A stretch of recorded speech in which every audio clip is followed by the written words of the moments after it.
All right, so now let's write the controller function that will help us change the password. So I'm going to come here and get rid of everything here. Remember, it's a protected route. The change password route is a protected route. So we're going to get access to the request user and all the properties associated with the user that is currently logged in. So just to save myself some time, I think I will just open perhaps the register function. Well, maybe I should just type it out. So first off, I'll just come here and in this update user, I'll just get the user first. So let me copy this thing because it's essentially the same thing. And here I would paste that in to get the user. So this is just going to get me the user. And remember, because it's a protected route, we have access to the request user property and we're just getting the ID. So that's the first thing. Now, remember, we are expecting at least two information from the front end. The first is the old password and then the current password you want to set.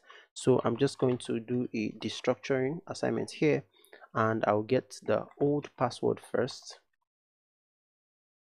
and then the new password which we saved as password.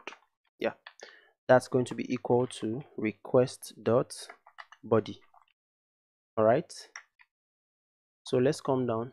Now let's do some validation. So let's validate, and what we're going to do is we're going to say that if there is no old password, in other words, if the user did not send anything in the old password, if it's an empty string, or if he did not send anything in the password, so not password, then I just want to throw an error to the user. So let me just grab something here.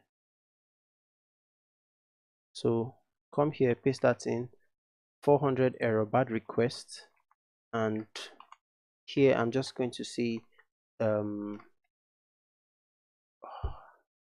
I think I went ahead of myself. I was supposed to validate for the user first, but I'll just say please add old and new password.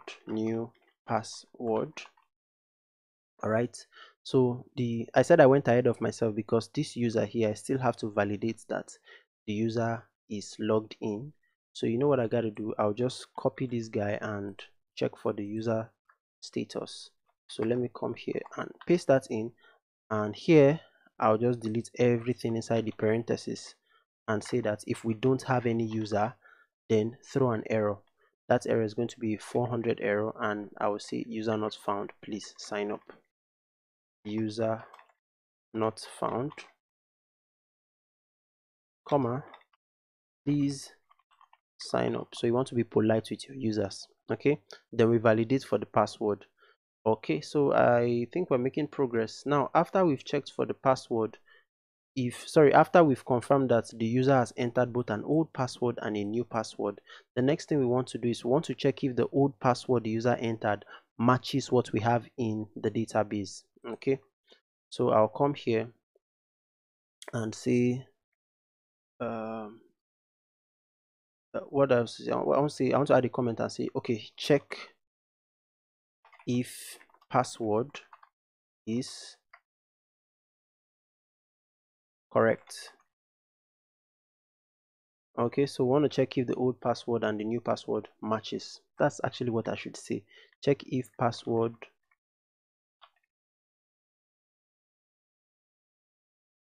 matches password in the DB.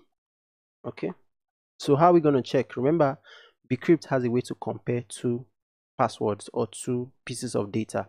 So I'm going to say const, and I'll put it inside a variable password is correct, and I'll set that to be equal to, now we're going to await bcrypt dot compare. So we want to compare two things. Yeah, so what do we want to compare? We want to compare if the old password matches the password that is inside the database. So we're just going to get that from this user variable, so user dot password. So I'll just come here and say user dot password. Okay, I hope you understand what's going on here. Now, so if we now confirm that the user exists in the database and the password match, then we want to save new password. So I'll just come here and say save new password. All right, so if statements. So first off, if there is the user in that, if the user exists and the password is correct, in other words, if the password matches what exists in the database, what do we want to do? Well, we want to save that user password. So here I'll just say user dot password should be equal to what we get from the request body, which is this password here. Okay, so user dot password should be equal to password. Okay, then we're going to save this. So we're then going to come down here and say await user dot save. All right, so you need to open that parenthesis. Okay, now lastly, we can just send something to the front end. So I'll just do a response dot status, and let's give a status of 200. Then I'll then send a piece of data. So I'll just make it simple and say dot send, and then I'll say password change successful. Password change successful. Yeah, so now what if there was a problem with setting the password? That's going to be captured in the else block, and here we're just going to throw an error. So let me just grab my error guys here. I'll copy that, and then I'll just come here and paste that in. So error of 400, or maybe 404, maybe the user was not found or something. 400 is fine. So I'll say old password is incorrect. So old password is incorrect. Aha. Okay, so now we can go ahead and test this. So I'll go ahead and save, and fingers crossed. Now I hope you see the advantage of having this password encrypt functionality in the user model, because if we didn't have it in the user model, what will happen here is that we'll have to now write a function to encrypt the password again before saving it. But because we've saved this in the user model, we don't have to repeat ourselves. So let's go ahead and come to Insomnia to test. So here we have an old password, which is 0123, and the new password. So you know what I got to do?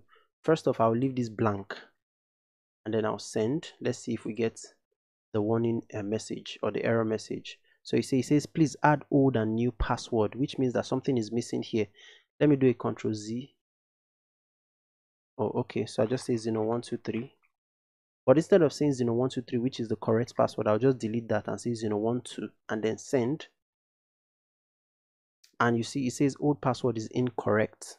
Great. So now let me make it 0123, which is the right password, and I just want to add 4 to the password. I'll send, and let's see what we get.